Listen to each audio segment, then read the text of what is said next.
Hey, folks, this is Andras. And this is Bryan. And we're here with a quick little intro for our episode on 1980's The Hunter. We hope you've already watched it, which is kind of why we're here. Bryan, you want to let the folks in on how this works? Yeah, so we're going to talk about these movies, and we're not going to just talk about it in a way that a film critic does to make you go see it. We're going to really kind of unpack the movies and really get into the movies. So make sure to do your homework and watch the movie before you hear us babble about it. So this is kind of like a spoiler alert, but a spoiler alert is such a, it's an alert. It's like, oh no, we got to worry about something. Whereas this is more like an invitation to join us in our exploration of the film. And my uncle just sent me a text and said that he listened to our The Imposters episode, and that inspired him to watch The Imposters, and he liked it very much. So it's okay for you to listen to this and then watch it. But I think Bryan, you'll agree. We think you'll get more out of it if you watch the films first, and we'll try and do a good job. We'll make sure we do a good job at the end of each episode of letting you know what our next film is going to be, so you have a whole week to get yourself up to speed and ready. Yeah, right? Yeah. And Rosebud is a sled. What? How dare you? Whoops, sorry. Dare you? Rosebud is Marion Davies' clitoris. Come on, let's be straight about this, okay? And as you are writing your complaint about that joke, let me. I do have to share with you. We received an email, Bryan. Oh boy! One of our listeners is taking us to task. Are you ready for this? I'm always ready. Okay. So, dear The World Is Wrong podcast, thanks for covering The Strange Love of Martha Ivers. It's one of my favorite films, and Barbara Stanwyck is one of my favorite actresses. That starts out pretty positively, right? Yeah. As much as I love your show, I need to take Andras to task. I'm assuming they pronounced my name correctly. They spelled it correctly. Anyway, here they go. In The Strange Love of Martha Ivers episode, he built Stanwyck up by tearing Kathryn Hepburn and Bette Davis down. Why pit these great women against each other? Can't you let them all be great? And do you really think that The Philadelphia Story with Hepburn or All About Eve with Davis are, in your words, no fun? I'm pretty sure both of these films are better and more fun than Mordecai. Point taken. Between Bryan's total ignorance of Barbara Stanwyck and your hostility towards Kathryn Hepburn and Bette Davis, what I hoped would be a celebration of one of my favorite films turned into a misogynistic hate fest. I'm just glad you had the good sense to invite Kristen Lopez on the show to add some class and intelligence to an otherwise painful experience. Please try and do better next time. Whew. Wow. Man. Yeah. Can you say who wrote that, or is it anonymous? No, I wrote that. I wrote that because that's what I've been thinking ever since we did that episode. And I was just listening to Karina Longworth's. I downloaded Karina Longworth's book about Howard Hughes, and she talks a lot about Kathryn Hepburn. And I just was thinking about how great Kathryn Hepburn is and how great Bette Davis is. And I don't know if people were listening and thought that, but that's what I've been thinking ever since we recorded that episode. Is like, that was just that. I didn't mean to trash. I wasn't trashing Kathryn Hepburn or Bette Davis. I just like Barbara Stanwyck so much. It's like they can all exist. It's okay. That's the whole point. I love Kathryn Hepburn and I love Bette Davis. I'm not against.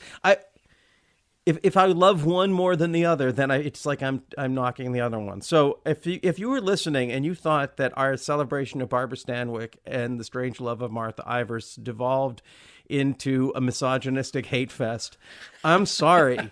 That was not my intention. I really apologize.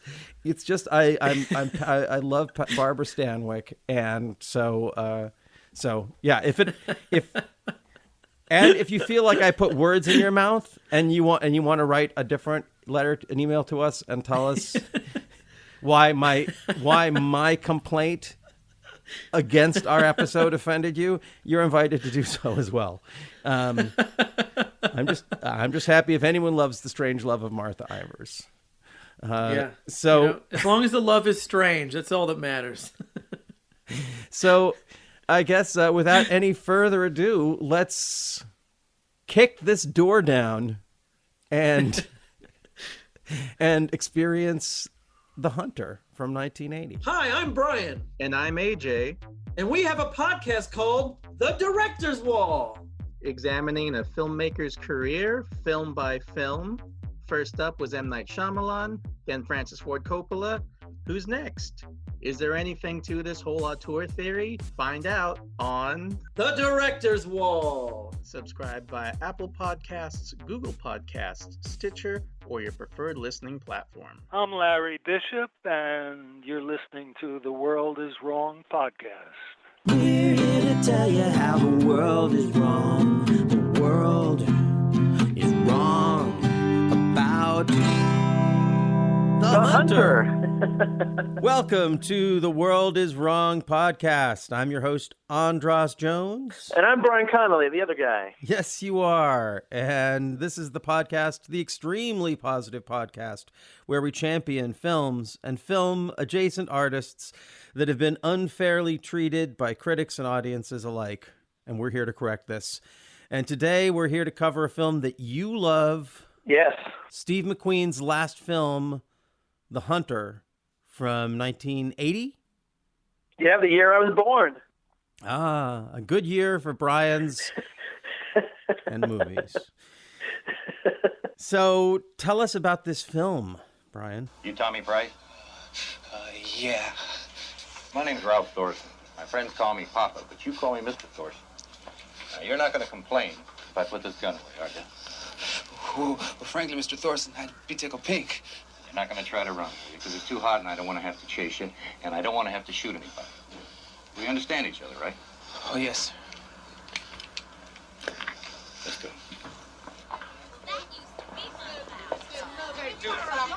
So what do you want me for?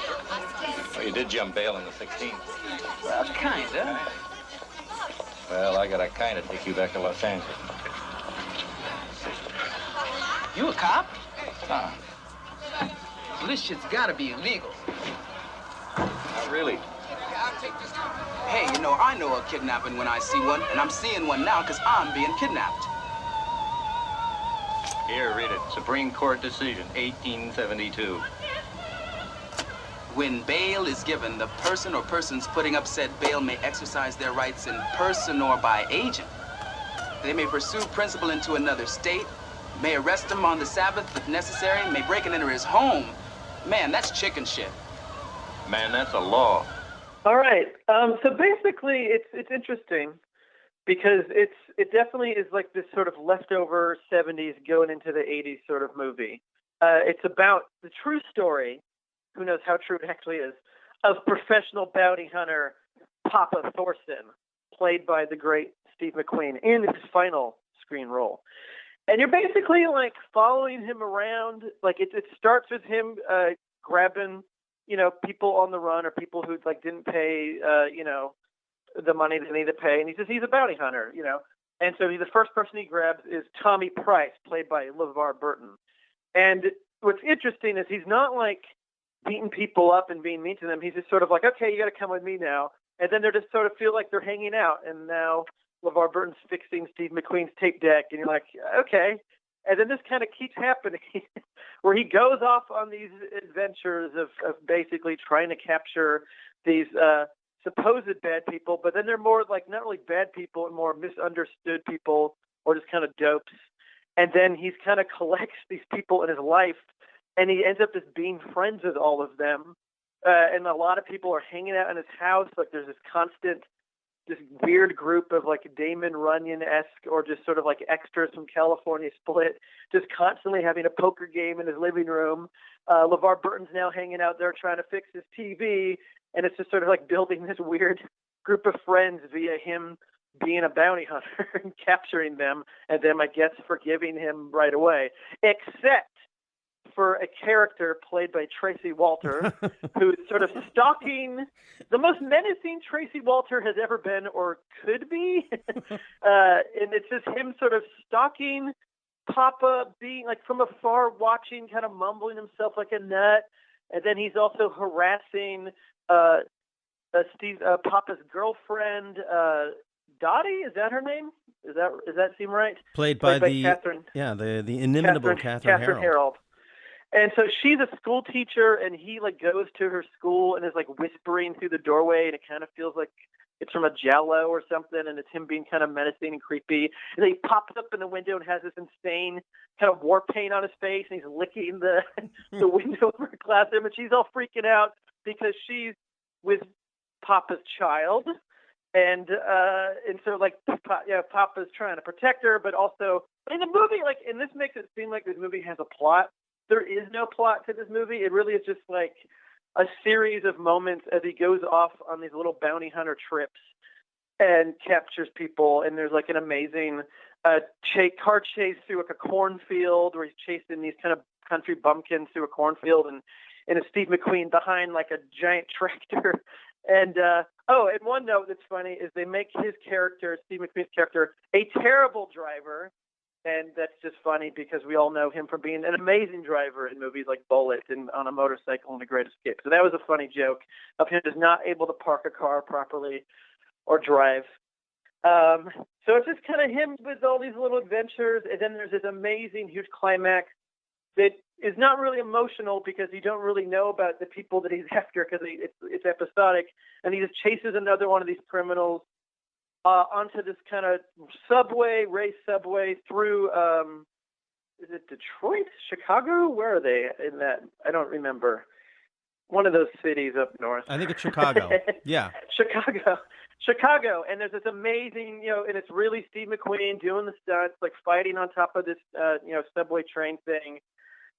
And then it kind of all wraps up, and then the movie's over, and you're like, okay. And then it, tells you that there's a real guy, and was his life, supposedly. So that's kind of the gist of the movie. And I guess it's supposed to be a comedy. It's like the tone is very unique. It will go from a Dukes of Hazzard type car chase scene, and then a serious conversation with him and his girlfriend about her getting an abortion. And you're like, okay, tone of movie, interesting. So, yeah, and that's the plot of The Hunter. Sure. Did I leave anything out? Oh, nothing we won't get into. So, tell us, Bryan, how is your world wrong about this film? Well, let me start by reading to you quickly the review from the great Leonard Maltin, from the Leonard Maltin movie guide for The Hunter. He gave it a bomb, which is 0 out of 4 stars. Incomprehensible bio of real-life contemporary bounty hunter. Plot holes that Hannibal could have led elephants through. McQueen's worst. All right. So what's interesting about this movie is that I never heard of this movie, and I thought I knew about Steve McQueen. And then my wife one day was like, "Oh, have you seen The Hunter?" And I'm like, "No, I don't even know what that is." And I watched it, and I was like, so excited. I loved it. I was like, this movie's crazy. This movie doesn't make any sense. Like, this movie takes so many weird turns and chances. Like, well, who is this movie for? But in an exciting way. Like, movies like that excite me. Because I was like, gosh, like, this is not like any Steve McQueen movie, nor is it really like any other quote-unquote action movie of its era. It's like its own unique beast. And then I was telling other people about it, and I told my good friend Zach about it. I was like, oh, you got to watch this movie, The Hunter. It's great. He watched it, hated it. And that was sort of the pattern, is everybody that I recommended to was just like, no, you're wrong, Bryan. This movie is the worst. And then when I read reviews like Leonard Maltin, I'm like, oh, I guess the consensus of critics was this movie is garbage. And I just thought, like, I just thought it was a strange, fascinating, crazy movie. I didn't know it was just so hated. Or I don't even know why I like it so much and everybody else thinks it's the worst. But I love it. There's something exciting. Like, from scene to scene, I don't know where this movie's going. I don't know, like, what kind of movie it is, but I'm entertained for the entire 97 minutes. And I just want to keep telling people about it because I know there'll be somebody else out there who connects with this movie like I do. Yeah. Well, may your search be fruitful, my friend. And so I after your first watching of it, and you were kind of alluding to maybe that you were another person who hated this movie, it made me wonder, like, how are we going to approach these movies that, like, if the whole point of the podcast is the world is wrong, and the whole thing, and some of these movies and the love of these movies maybe are personal for us, or maybe it is unique to our own thing, but we're the one person finding the fascinating thing about it. How do we talk about it where you're not just being like, this movie's crap, Bryan? Well, do you defend it now? Like, how do we broach the subject of a movie that, and we didn't really talk about this when we did After Last Season, another movie that you weren't crazy about. So, like, how should we do this? How do we talk about these movies? Well, okay, so, you let the cat out of the bag a little bit. Yeah, now, first of all, I did not hate this movie. I certainly didn't. The difference between this and After Last Season is that After Last Season, I just did not understand at all. And it was like being set down on another planet that I just did not understand anything about. And so that was intriguing in its way. And this is one that I felt like I really did, like I was ahead of the movie. Like I understood it, and it raised all these questions. And I think one of the things here is that, yes, this is a podcast about film, but on another level, this is a podcast about a friendship that's based on discussing film. And the way that friendships like that grow and flourish is that when a friend who you really respect about film loves something that you don't get, it makes you lean into it. It doesn't send me running away. It makes me like, okay, well, this is an opportunity for me to understand my friend's taste better and to be able to have a really interesting conversation where and this is what I'd like to do, is where we walk through some of these moments and I ask you about, like, what was it about this that got you? And also share some of my insights about where I saw something that just had me, I don't want to say knee-jerk turn off to it, but yeah, I guess maybe knee-jerk is the right word, because there's some politics in this film that are questionable in general and particularly questionable in this particular cultural moment that we're in. Yes. So let me just give you my quick short take on it, which is that this is at a time when Clint Eastwood was making Bronco Billy and the Every Which Way But Loose and Any Which Way You Can films, and Burt Reynolds was making comedies, and it feels like this is Steve McQueen trying to do a tough guy comedy. Yeah. But it's not. But it's so weird. But it's so like it's not funny. It's really not fun. I don't find it. I mean, I don't think it's funny in the way those films are comedies. I feel like if this was funny, it would be funny in that way that we have sort of said we've eschewed and said, yeah, funny because it's bad is not that's not a valid critique, at least on this show. So I have lots of questions for you about this, and that's how I'd like to approach it, is that if one of us brings a film that the other one doesn't like. So let me tell you, I watched it once, then I watched it twice. Then I was like, okay, now I need to go back and look at some of the films that are in our first episode that you talked about that I hadn't seen. Like, it made me go back and watch The Bellboy. And it made me go back and fill in some of my viewing of Steve McQueen. Since then, I've watched Hell is for Heroes. I watched Baby the Rain Must Fall.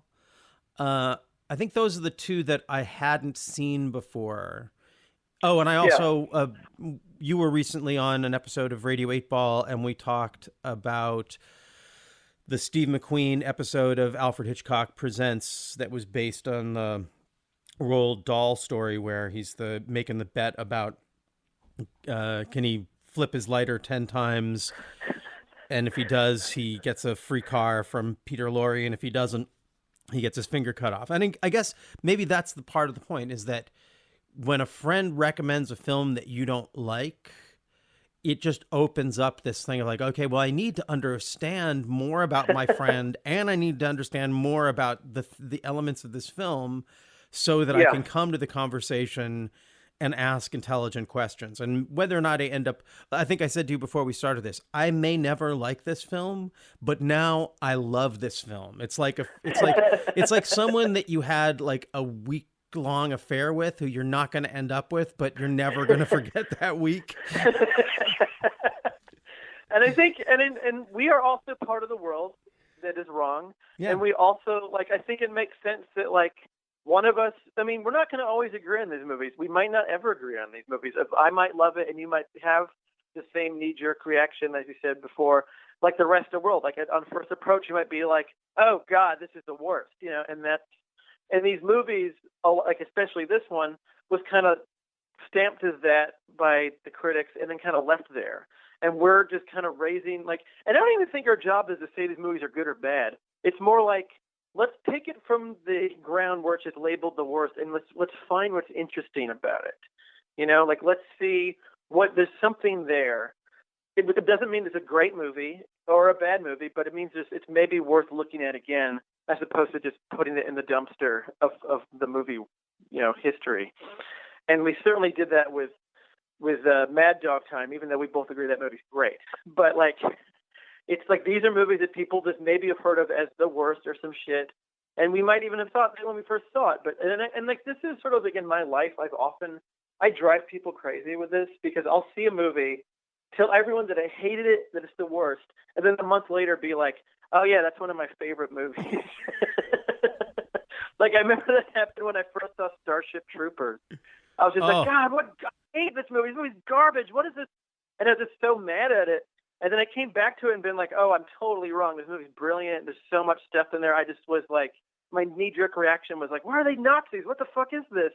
And then I was like, oh, this is really smart. Oh, there's something going on. And I mean, that's kind of like, that's how every Paul Verhoeven movie works for a lot of people, I think, is like knee-jerk of like, I don't like this. And then, like, Showgirls, like, there's a whole documentary about Showgirls right now about how people love it now, even though at the time it was so hated. And I think that's kind of our job on the show. And even if one of us is like, I hate The Hunter, or I hate After Last Season, or Mordecai, or anything, that if we disagree, we're not here to rip it apart or take it down. We're here to figure out why the other finds it so interesting, or why it's worth being on the show. And I'll just be honest, like, there are very, very few films that I hate. In fact, the films that I hate, I have an even more intimate relationship with. They're so intimate, I won't divulge them on this podcast. And then there's just varying degrees of, like, I didn't get it. That's more what it is. Yeah. It's like, if I watch something and I didn't get it, I'm like, okay, well, it's either it ends there, or I have a friend who I'm going to have a conversation with about it. So why don't we jump into that? Because this is a very interesting film. Yeah. So let's just look. I'm gonna start by asking you some questions and telling you some areas where it hooked me wrong. So the racial politics of this film are very troubling to me. Oh, definitely, and that's not at all why I think it's good. Like, so I think I can look at a movie like Dirty Harry. I love Dirty Harry. That movie has big problems in that, like with racial stuff and the role of police, authority. But I can still see what's good in it and not agree with its politics. Right. But there are. Because the first scene of this movie is Steve McQueen just coming in to, like, the black part of town. I don't remember where he's even supposed to be, like what town. And it's just him, like, just wrecking their cars. Like, he's trying to park his car and just being a dick about it for no reason. Like, the people whose cars it are just outside being like, hey man, like, stop hitting my car. And him just kind of like laughing, be like, ha ha, I'm wrecking these guys' cars. You're like, huh, all right. And then, and so that is already, like, you're already kind of like, I don't know about this movie. Yeah. I don't know about this movie. And then he goes and he puts a gun to sweet LeVar Burton's face and starts explaining to him the laws of bounty hunting and how, as a bounty hunter, it's totally okay for him, without a badge or anything, to just snatch this young black man off the street with a gun and drive him off. And considering that this week and this last couple of weeks we've had armed agents of the state pulling people into unmarked vans, it's troubling. And then I tried to do some research on bounty hunting because he says this law was passed in 1872, and 1872 is like, right in the middle of Reconstruction and the South reasserting itself. And it just seems like this is a film it's talking about history, but this is why people are so mad about the way we talk about history. So we're like 5 to 10 minutes into the movie, and I'm just sort of like, oh my God. Yeah. How are we gonna? Okay. But luckily, that's not the whole movie. Luckily, No. it swings from that to now I'm going to hassle this redneck and have him destroy his own home. Yeah, well, let's get to that. We'll get to that. But let's just stay here for a second, because I think that what it does, I think this is maybe, having watched it, this is sort of where I think I can imagine what you enjoy about it, and maybe the place that I'm like a little bit more like angsty and cynical is that there is I'm projecting this moment onto that moment. I'm projecting like real history onto that moment. But if we're just watching it as a movie and we don't know that, or we're not thinking about that, we're not hamstrung by it psychologically, then it ends up being like this sweet thing, like this guy's relationship, Papa's relationship with LeVar Burton. He brings him in, and he also goes and gets this other guy, but he helps out LeVar Burton's character, and he gives him a job so that he doesn't get sent to prison, because he knows that if the judge knows that he has a job, he'll be easier on him. And so there's this, and again, it's hard because there's this whole, even the Papa, there's this whole paternalistic white guy thing that Steve McQueen is doing, which is very sweet, unless we insist, like my brain can't help, and project reality onto the situation and think, and I think that's maybe where it is for me. Like I was able to think about how you love this film by imagining it as sort of like if you mixed Sharky's Machine with the Bellboy, you might get something like this movie. But and also, the idea of bounty hunter in general is a troubling thing, and it's interesting. It's like bounty hunters, they do kind of work.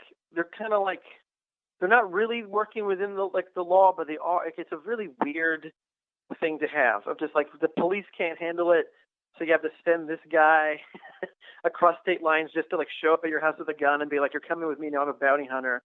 And I mean, who knows, so in your research, what sort of background check do they do for bounty hunters? What sort of training? Is there the police academy of bounty hunters, or can anybody just become one? Well, I just listened to his podcast with this one guy talking about this famous bounty hunter, and a lot of them are they're basically ex-cops who want to make their own schedule and do what the fuck they want. Which is terrifying. Cops have too much accountability, so they become bounty hunters. That's terrifying.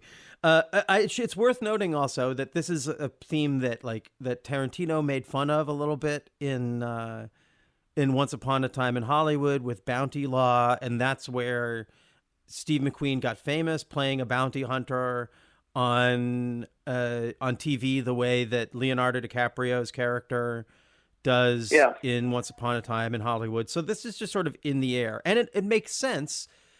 There's a kind of a sweet bookend to the idea that he got famous playing a bounty hunter, and his last film is playing a bounty hunter. So that It's definitely not off-brand for Steve McQueen.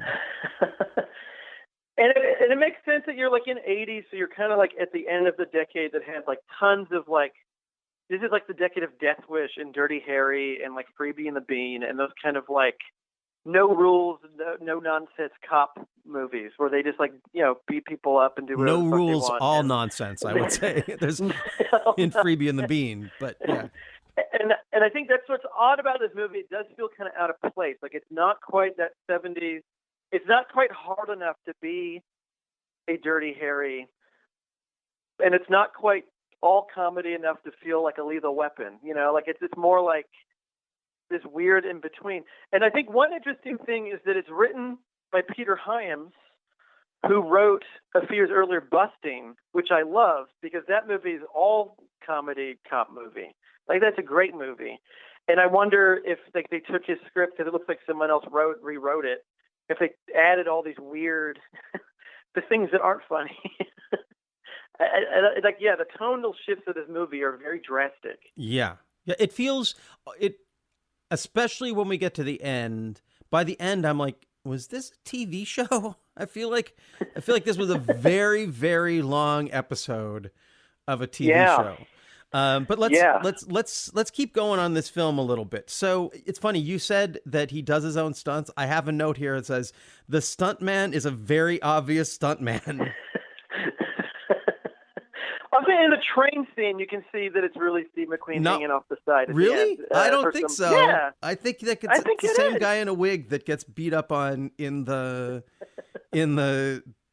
first redneck scene, which is so okay. So there's this scene, and they cut back to it, like in the clips at the end. That's why I thought it was a TV show, because as the credits are rolling, they just show these stills from the film, and they're the oddest stills. So one of them is at the beginning of this thing. He sneaks into this house where this big redneck guy. I love the setup with Ben Johnson. The stuff with Ben Johnson in the beginning is so. It's a perfectly non-plot moment or non-plot element that you're talking about, because he's got LeVar Burton, but he decides, I'm going to pick up another guy too. And he goes and he meets Ben Johnson, who's the sheriff of some southern town. And he says, I'm going to take in this guy. And Ben Johnson plays tough and pulls out a gun and says, no, you're going to leave town. Does he pull out a gun? Yeah, he does. They talk tough with each other, and he says, you're going to leave town because that's my cousin. Or his nephew, my nephew. Nephew, yeah. So Steve McQueen leaves, but then he goes and gets him anyway. And he goes and he listens to he's having sex with some, tiny little blonde cutie, and he looks like he would crush her. He's like 3 times her size. I don't know what's going on there, but it's loud, and it's sort of like this joke of like Steve McQueen listening to him have sex, and then he sneaks in, and he takes this little moment to spend a little time with their train set, which is one of these sweet little moments that they decide to capture again at the end to remind us, hey, just remember that moment when Steve McQueen just creeps in their house and decides, hey, I'm just going to have a moment with the train set. Well, we saw that like later in the movie, it's him like minding his toys. Like he's got a weird toy collection, and so he's just fascinated by toys. And supposedly, those are actually Steve McQueen's toys. He was like into collecting weird little toys, and he just brought them into the movie, being like, "I'm going to show off my toy collection in The Hunter." Okay, well, that's kind of cute. Okay, I'll let that one slide. So. But then he has this, fight scene with this weird slow motion fight. Like, tell me what's going on. This is funny. This is supposed to be funny, right? This fight scene, it's funny. Well, right? It's weird because I feel like this is one of those movies where I don't think the director knows what a comedy is. It's supposed to be. It's like that weird world. And sometimes it works. Sometimes it's a mad world, where. Yeah, that movie's not directed by anyone who actually knows what or 1941. Like right. Movies not by people that are funny, but trying to do comedy because it's written funny. But then it's not starring comedians that even help you out. You have Steve McQueen and some stuntman. And so I think it's supposed to be this like crazy slapstick, but it's shot like a Sam Peckinpah movie. So like it's all slow motion. So it's not funny like Jonathan Winters destroying the gas station in It's a Mad, Mad, Mad, Mad World. It's just like these guys just wrecking this house, but in slow motion, which is never really funny. Like if it was fast motion, if it was like Benny Hill, then they'd really be upping the comedy. But because it's all these like Wild Bunch slow shots of people getting thrown on the shelves, I think that is like that's what I'm so fascinated by this movie is like it's just like it's supposed to be funny, but it doesn't quite work. But I find it so interesting. It's not just the slow motion. This is where the music really. I mean, Michael Legrand's score for this is insane. It's so insane because it's like classical music, which doesn't really make comedy. Like that's not really. So and especially during the corn scene later. Yeah. That's when it's the most noticeable. Where you're just like, why? It kind of sounds like the soundtrack. It maybe sounds like the kind of music that would be in some of the later John Landis stuff. You know, like maybe like a Trading Places or like that kind of like like classical music. But usually it's because it's about well-to-do people. Like when you watch Arthur or something, you're like, oh, we're in the rich world now, so the music's classical. But here, it's like a Dukes of Hazzard scene, but set to classical music, and it doesn't work. It doesn't make sense. You're skipping ahead here because we don't need to go that far. In this scene, this first big action scene where he busts into this house and the gigantic guy, slow motion, busts down the door, the music is this dramatic piano with orchestral hits. So it's not, the music is saying this is very serious. So we have this slow motion, dramatic music, and an obvious stuntman being thrown around by this gigantic guy. And then basically McQueen shoots him in the belly with some sort of stun device. Like beanbag stun device. And it's supposed to be like, wah, wah. And then this is the moment where the movie was just sort of like, I mean, really, I actually loved this. This was the moment in the movie where I got kind of excited. So then he gets the two of them in the car, and they really love the visual comedy of there's one big guy in the car and two little guys, and the car is lopsided. They even have like some Foley, whereas these two women are like, look at that. But what I love, this is the part I loved. So he pulls up to a payphone and he calls the sheriff. He's like, "Hey, sheriff, just wanted to let you know I'm leaving town." He's like, "Good to hear it." Ben John's like, "Good to hear it." He's like, "And I got your nephew here. Listen to him." He's like, "Hey, uncle." Da, da, da. And this is where the movie should be like, okay, it's going to be a chase scene. The sheriff's going to send his goons after them. Instead, Ben Johnson's like, "Well played, Steve McQueen. You're cool." And you're like, wait a second, movie. You don't care about drama. You just threw a really good movie away. Okay, well, let's see what we're gonna do. So, and then I got to ask you a question. This is something that comes up. They go. So Steve McQueen's dropping the guys off, dropping off his charges.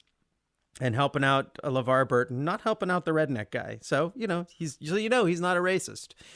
And people keep making jokes about his baggy pants. What is that about? Because he's wearing jeans. Is it because they're supposed to be tight? Because they don't look like they're tight either. What's the joke about the baggy pants? About Bryan? Oh, Steve McQueen's baggy pants? Yeah. I don't get it. Like, I don't understand. Like because you're right, they aren't baggy. So is that like implying that he's like hasn't grown into his pants? Like I don't really. Or that they're too he's like Mr. Tight Pants, like Mr. Tight Jeans guy. But they're saying they're baggy. I know, but it's like sarcastic. It could be like, "Oh, why'd you wear baggy pants, Mr. Jean Meat?" I find that to be very baffling. I really couldn't tell you. I don't understand. Okay. I think it's a joke, but not delivered properly. Okay. So I liked the way you described his house. There's the sort of like I hadn't really thought that he just kind of adopts all these people, because he shows up at his house and there's this constant party going on.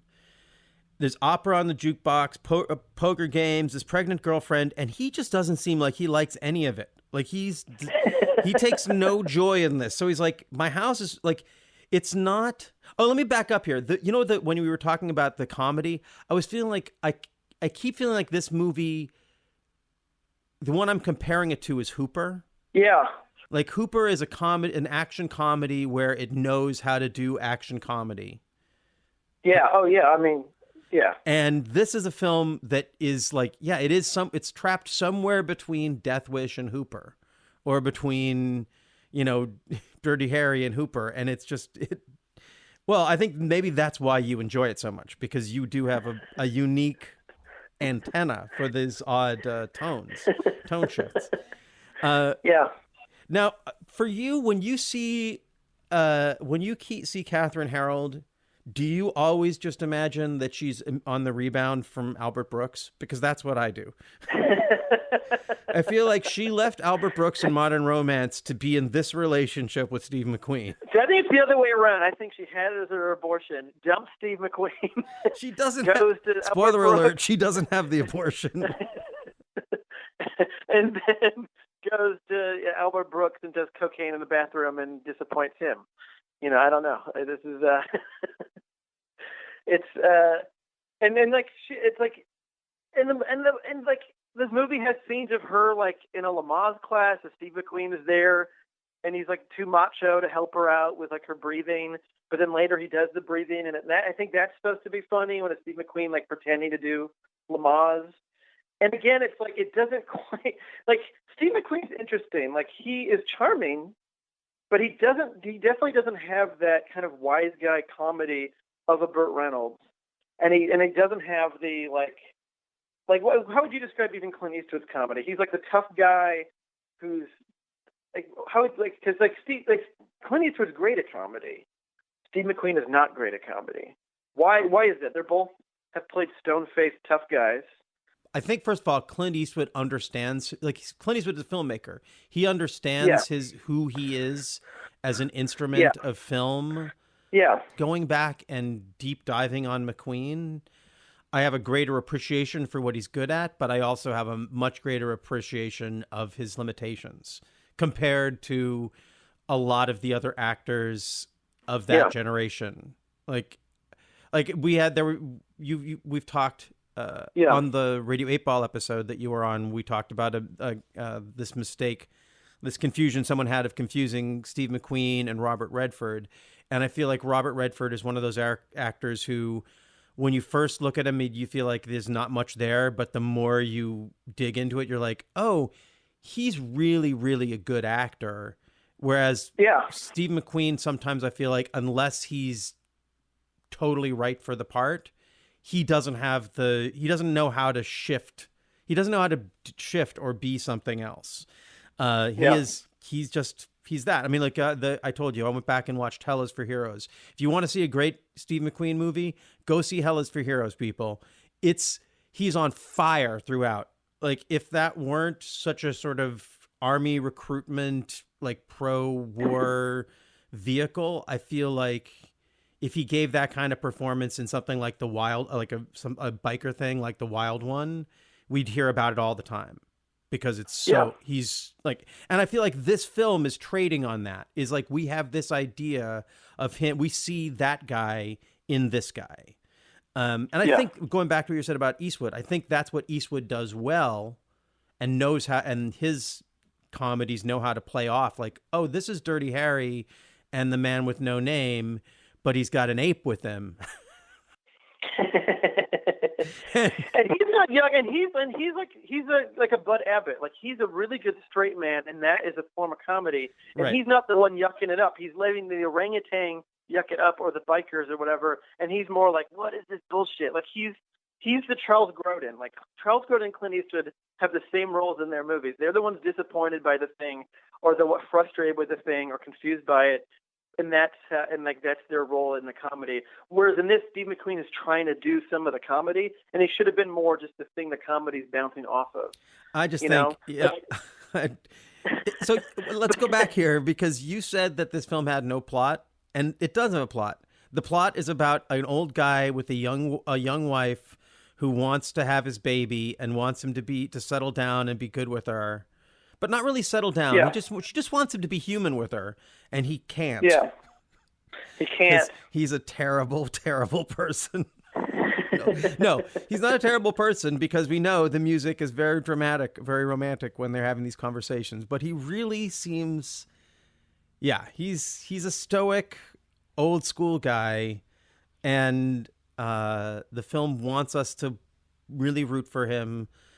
I don't know. Does the film want him to be a good husband and father to Kathryn, Harrold, and his coming baby, or does it want us to relate to the fact that he is really turned off by the idea of bringing a kid into the world? And which part of this is the part we're supposed to be rooting for, do you think? Yeah, that's interesting, because there's parts of this movie where he talks about how the world has changed and it's not as good as it used to be, or it's just a bunch of garbage, and he sees all these awful things every day in his job and these people, and he's definitely, I feel like, warmer to the people he arrested than his wife, or his girlfriend, or whatever. Like, he's definitely more nice. He's nicer to LeVar Burton than he is to Kathryn Harrold, and it feels kind of like, to me, like those, the reason why it seemed like there's a plot is those scenes feel like it was dropped in after a test screening, being like, we need to add some more warmth to this character. Like, we can't just have some random scenes of him running after people. Let's add a wife, and she's pregnant, or a girlfriend, she's pregnant, and he's got to deal with this question. And it doesn't feel like they ever really answer it properly. Like, I'm not, even at the end, I'm not convinced either way of what his decision is. Like, she's going through with having the kid, but he doesn't seem to be into it or not into it. He's just kind of like, okay, this is what's gonna. Yeah, this feels like it's a Tuesday. All right, sure, I'll be a dad. Like, it doesn't really. It doesn't seem like if we're supposed to be rooting for him as being a father, it does not really sell it. Doesn't really sell it as such. Yeah. So, okay. Well, I have a hard time believing that was added after. I feel like that's what the film, like, if the film pitch is like, it's about this guy who's trying to balance his domestic life with his professional bounty hunter life. And since the bounty hunter stuff, you're right, there's no plot there. It's just, it's a series of, it's like a TV series all packed into one movie. Yeah. It's like he has an adventure, and then he comes back and has scenes at home with his girlfriend working out the overall plot, which is like, are you going to settle down and be a good father? Stop playing with your toys and just breathe with me. But again, the movie's sympathy, it's weird. The music is so mind-boggling in this film to me, because I feel like the music is on her side and everything else in the movie is on his side.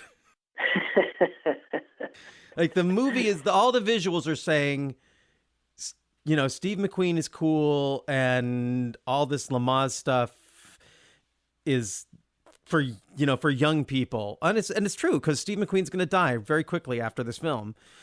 And I think that's also, that's the thing I wonder, is part of the tone of this because they were editing it and finishing it in the wake of his death.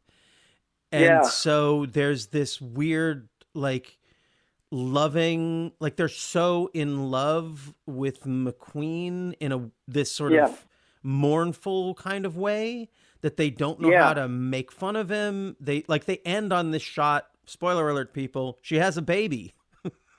And they just end on this shot of him holding the baby. Like, oh, Steve McQueen, he's dead and he's holding a baby. It's like, doesn't have anything to do with this movie. So was he hunting the baby? Is that what we're supposed to? The sequel, Baby Hunter. And I think that is interesting. I wonder how if they really changed a lot of it because of his death or him dying. If going to be harder and less a comedy. But then they're like, oh, but like we love him. We gotta make him likable. We liked him so much. Like we don't want to go off on a hard note. Or like you said, they don't go too much into the comedy. They didn't want it to seem too goofy because they're like, well, we gotta respect this guy. We don't want to make him look too silly. So the movie's just kind of stuck in the middle, and it doesn't really work either way. But that's what I find so interesting about it. It's sort of like this weird, genreless Steve McQueen vehicle for what it feels like a TV pilot. Because you're right. It does like there's times where it just feels like Rockford Files or something. You know, but not like as good as the Rock. Yes, but not yes. as good. But it has that like, oh, he's got his kooky group of friends, and you can see like if this was a show, yes, he would go off and do his little thing, and then come back to his pals playing poker in the house, and it just feels very much like a TV, like an 80s TV show, like the A-Team or something. Like it's just sort of like a weird.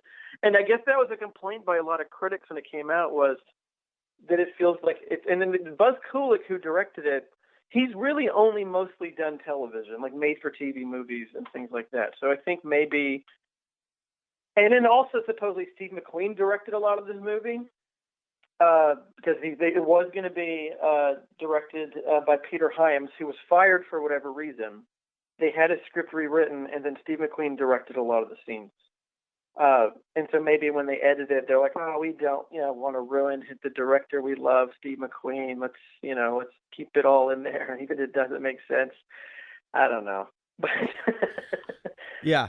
Well, so we've been saving the part that I think I really want to let you talk about at some length, because in the midst of this, so there's one movie, this episodic, quasi-comedic bounty hunter stories where he goes and often chases people. And then there's this sort of romantic, dramatic storyline of his, whether or not he's going to be a good dad. And then there's this crazeballs Tracy Walters stalking thing that seems like it's in totally another movie. And that's the part where I was like, oh, I can see why Bryan likes this. That was, and then it's funny, like you were so right. That is when it clicked for me of like, oh, this movie's good.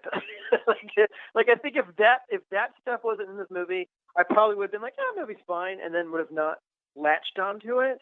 But you were like, you got it on the nose. Like it really is like, that's what wins me over, because it's so insane.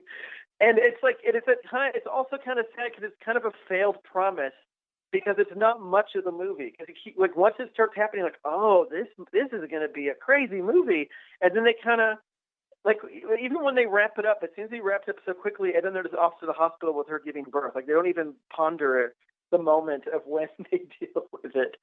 But it reminds me of like, well, it's crazy that it's Tracy Walter, first off, because he's usually like, he's like the goofy oddball in Repo Man and stuff. So they have him be menacing. He's supposed to be menacing to Steve McQueen is very strange. Like, that's really strange casting. Definitely the strangest casting in this movie, for sure. Oh. Right? Yeah. It's really odd. And maybe it's only odd because we know who he is right now. No, that's but he was in, the scene. He was in Annie Hall before this and other things. So like, the scene when he harasses her in the, like you talked about it. There's one. It's really just one scene in the movie that maybe Steve McQueen. I don't know who directed this. Could have been any one of three guys, but someone was just like, fuck it, let's just go for it. It's two shots basically. It's two shots in a film of hundreds of shots, but basically it's in a classroom. She's there and he is like making weird noises, and then it's just like him against a mirror with makeup on his face and licking. I'm not against a mirror, against the window, like one of those little rectangular windows into a classroom, and it's just him like. I'm sure there were other takes. That was just the most crazeballs take. And then her screaming like it's a horror film. They both just take the movie to like 15, like turn it up to 15 in a movie that's hovering around 3.5 the rest of the time. And like I said, it's interesting because the director, Buzz Kulik. Kulik. He also directed Bad Ronald. Did you ever see Bad? Do you remember Bad Ronald? Never seen it. That's the guy living in the walls of the people's house movie. So maybe he's like tapping in a little bit of Bad Ronald here. Just like, let's make it this like kind of unsettling bit. And like I said, it feels kind of like a Giallo or like Black Christmas. It's like you have this weird, creepy whispering that Tracy Walter's doing, like behind the door. Like he's doing like a voice. So he's just kind of talking. And it's just sort of like, is this like a slasher movie now? Because it feels like a slasher movie. Yeah. and then he busts up with this insane paint on his face, and he screams too, and he licks ears. Like, what the fuck? That part is so exciting. Like most movies don't have a minute this exciting in it. This movie certainly doesn't have any other minutes this exciting in it. It's like, to me, this movie's worth it for all the Tracy, and of course the climax of the Tracy Walter story is like the very fun and stupid and exciting. Back in high school. But I love it. It really is.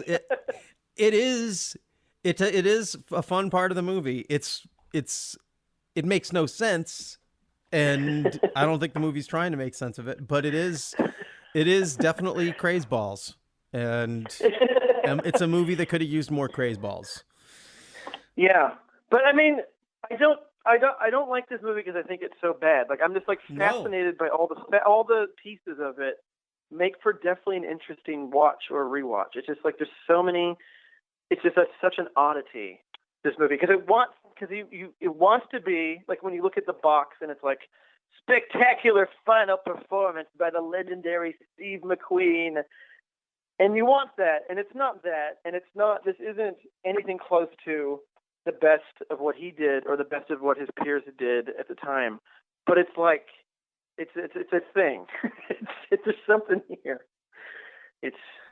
Well, I think I mean with any of these actors, someone like Steve McQueen, you should watch everything, and this is definitely. Well, I'll say for myself, I guess we're kind of getting towards the wrap up here. I'm really glad that I had to watch this film in this way. I think if it weren't for this podcast, if it weren't for having to do it this way, I think I probably would have just, watched it and probably never thought about it too much or talked about it with anyone. I wouldn't have gone online and been like, oh, The Hunter sucks, blah, blah, blah. Cause I just don't do that. But it just wouldn't have made much of a mark. I'll say one of the things I think I told you, but one of the things that I really became clear in trying to decode this film is that I'm really getting clear on that you have a very unique taste. And I think I said to you, like, I feel like the thing about this show is you have a unique taste. I have unique takes. My taste, I don't feel like there's not going to be any film that I'm going to put in here and people are going to be like, why does he think that's a good film? I mean, I guess Mordecai, you might say, but even that, it's like, I'm pretty clear. My take is on it. If it's a film about mustaches, and if you are missing out, you don't even have enough mustache movies, then you should like this. That's my unique take, but it's not a unique taste. Whereas you have a very unique taste, and it's good because you're a filmmaker. So you make unique and interesting films. I come in as more of an actor. So I'm just like, I just want to be in a good one. But I think that's what people are going to, I think as people follow us, they may get that about you, that the fact that you like this movie is the best thing about this movie. Someone's got to like it. I think it's harder. I think it's more interesting to like this movie than to make this movie. Probably. Like, as you said, like, this is, probably for everyone, like, think of what's, just from the standpoint of making this movie, what's wrong with this movie? Well, we fired the director, our lead actor died. He directed some of the movie, and then we had this TV director, and then everyone hated it. Yeah. So for most people who were part of this film did not get to enjoy it as much as you have. And if Yeah. it weren't for you enjoying this film, I would never have enjoyed it. And maybe now people who will listen to this podcast will be like, well, at least I want to see that Crazed Balls Tracy Walter scene. And I'm kind of curious about this music. And hey, and what's interesting is, go on. I guess the producers hated the soundtrack, but they didn't fix it. So like they hated it. They're like, this is the worst, and they only corrected it in Europe. Like in the European version, they had someone redo the soundtrack, but they were like, well, but we're not going to mess it with the American one. We'll just leave it as is. So that's weird. They did correct one part. It's in this. It's in the credits. It said the music for the Chicago chase scene, which they figured was really important. We got to have, it's like Bullet. We're gonna have a big chase scene here, and we got to have Charles Bernstein come in and write the music for this. I gotta say the music wasn't that much better for that one. And in that scene, we do get another shot of Steve McQueen destroying a black man's car. Like they bring it back. It's like, just in case the racial politics, in case you've forgiven us for our shitty racial politics at the beginning of this movie, at the end, we're just going to have him trash another black man's car and do sort of like this weird, like, I don't know, very kind of Sam Bowie kind of reaction shot of just like, oh, okay. Like, oh, really hard to love this movie. But it's hard to like this movie. It's not hard to love this movie because you have to love this movie in order to watch it. I mean, you have to love movies, I guess. You know what I mean? That's what I'm saying. Sorry. Interesting enough, the only award this movie won, and it did, was from the NAACP. Shut up. It won Best Outstanding Actor in a Motion Picture for LeVar Burton. Oh. The NAACP Image Awards watched it and they're like, Best Actor. And he is very good at it. He's really good. But that does not say a lot for 1980 as far as representation of black actors in film. This was the best that the NAACP. It's true. It's true because if it weren't for LeVar Burton's performance, I think it would have been way more obvious how distasteful his McQueen's character is. And I think it's also like with a lot of these things, it's just like such a product of its time. And this is unfortunately like any movie about like cops, bounty hunters, where they're well into the 90s, well into the like aughts, has just more the abundance of like the criminals being people of color, or the cop doing excessive force to like break the rules to get the job done, and like abusing his power, usually a guy. And so this is kind of just a product of that. Like, not saying that we agree with it, but I feel like that is like a way to look at it in a way is like they at the time didn't know how fucked up it was, maybe. Yeah. I don't think it's intentional. No. I think it's entirely unintentional. Yeah. Yeah. And I mean, but that's also a problem, and it's good like that now in 2020 that we are being more aware of these things and more like actually thinking about it before, because when you make a work of art or anything, like people are going to take something from it. So like it's good that now that we are being a little more responsible. Well, I think I think even the film is like, that's the thing, is like whether or not you are being responsible. When you make a movie, I used to make when you make any work of art, but a movie maybe more so than a lot because it's just so big and it's so kind of intimate because every facet of it is something you see and feel.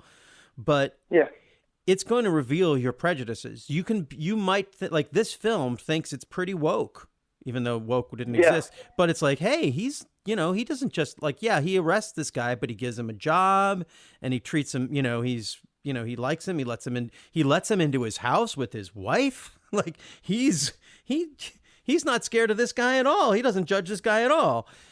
But the prejudices that are implicit in that's how you make him nice are just, you don't know that. Like, and I think I think rather than judging the film, I think that's something that people who are making films now could look at and say, hey, you know what? Why don't we accept that we are going to reveal our prejudices in this? Let's not try so hard to hide the inconsistencies, let's reveal them, because that's what film does really well. And yeah, we may end up looking I think maybe there's something about, maybe that's something about the films that age better, is that the films that are more honest about what's repugnant about the filmmaker tend to age better than films that are trying to dance around serious topics and be like, hey, we're cool. Yeah. When you're not. None of us are.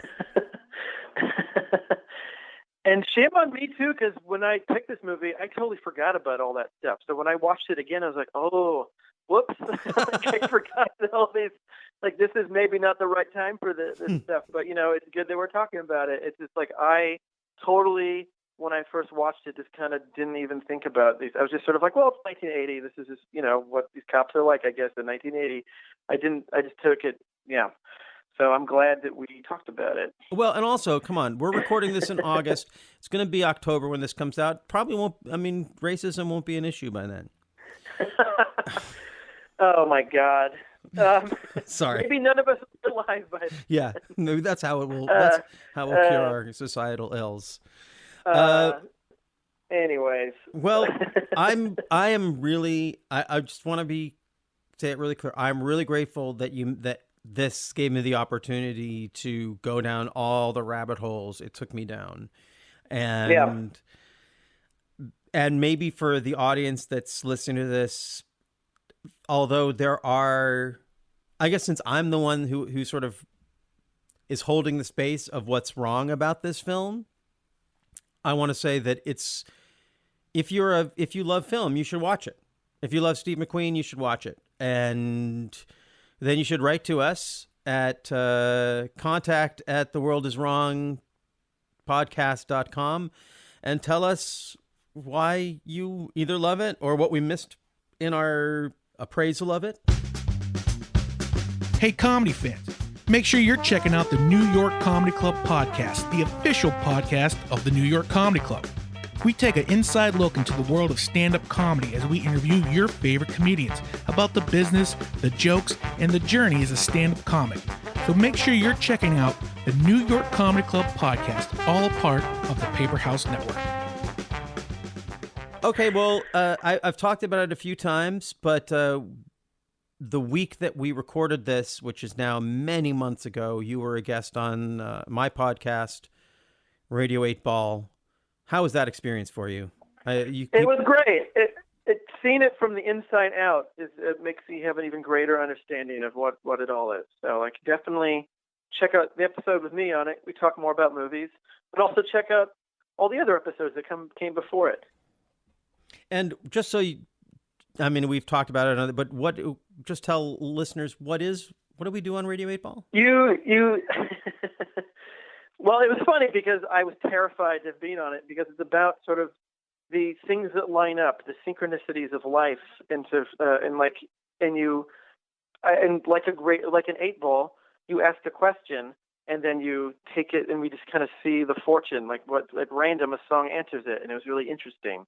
But we just talk about also all the other things in life that may line up purposefully or accidentally and get the meaning out of it in a fun way. And I'll say in our episode, we got some deeper insights into you, Bryan. We spoke about it afterwards. We've been friends for decades, and it wasn't until I had to interview you on my podcast that I learned certain fundamental things about your life. So I encourage people who want to know more about Bryan than just what films he likes to check out his appearance on Radio 8 Ball, because for some reason you decided to share it all there. Why not? That's great. I love it. I'm glad. That's our show is a sort of a psychological endeavor. And then it is. Your show, your other podcast is also a psychological endeavor in that you are exploring the mind of one filmmaker at a time. It's the Director's Wall podcast with you and AJ Gonzalez, and I love it. I'm a huge fan. You're in the middle of covering Francis Ford Coppola. Yes, so we're doing Coppola. We just did the Godfather, the complete saga, the TV movie version of the first two Godfathers edited together chronologically. So check out that episode. It'll be great. And who knows what director will do next? Who knows? Well, you still have a lot of Coppola to do. I would say Yeah.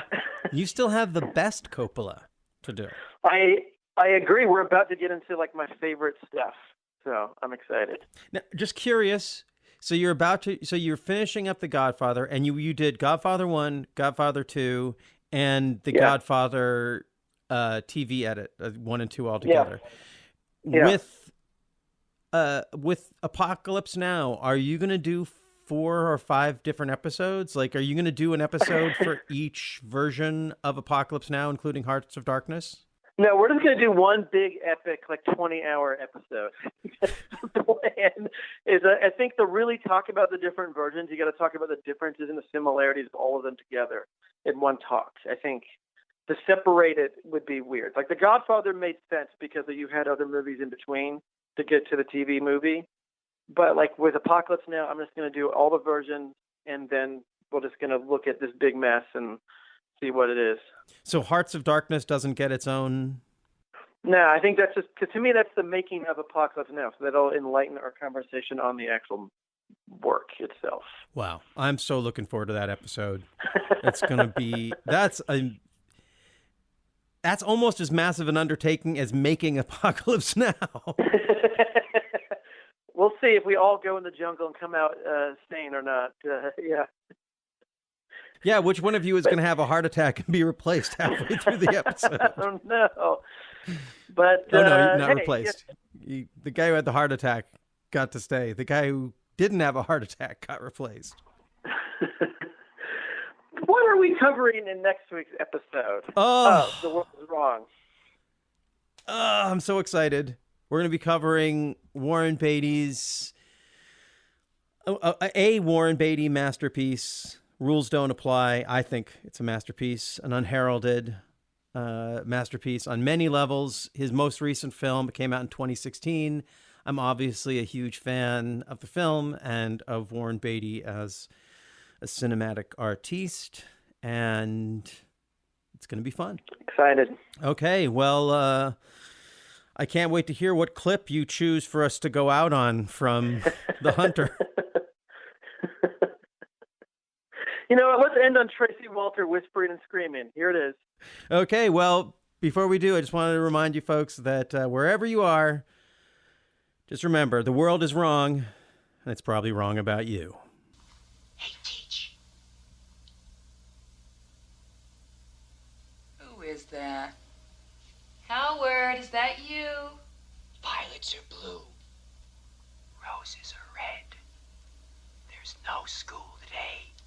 Whoever you are, you're a jerk. Because teachers dead. Listen, Buster, this isn't funny anymore. I could kill you. I really could.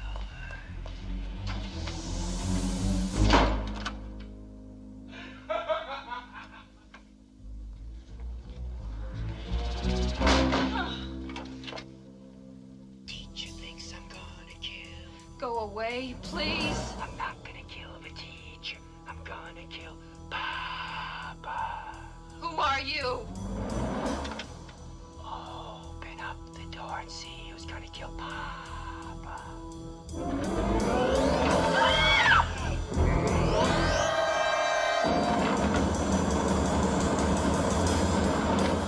Tell Papa Mason said soon.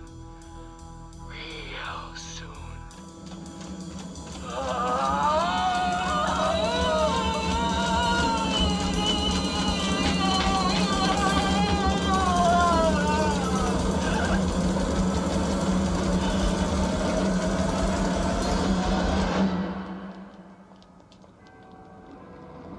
Branch brothers, sure.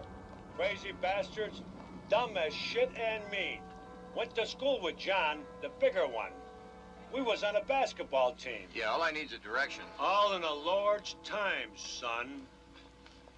I made a mistake.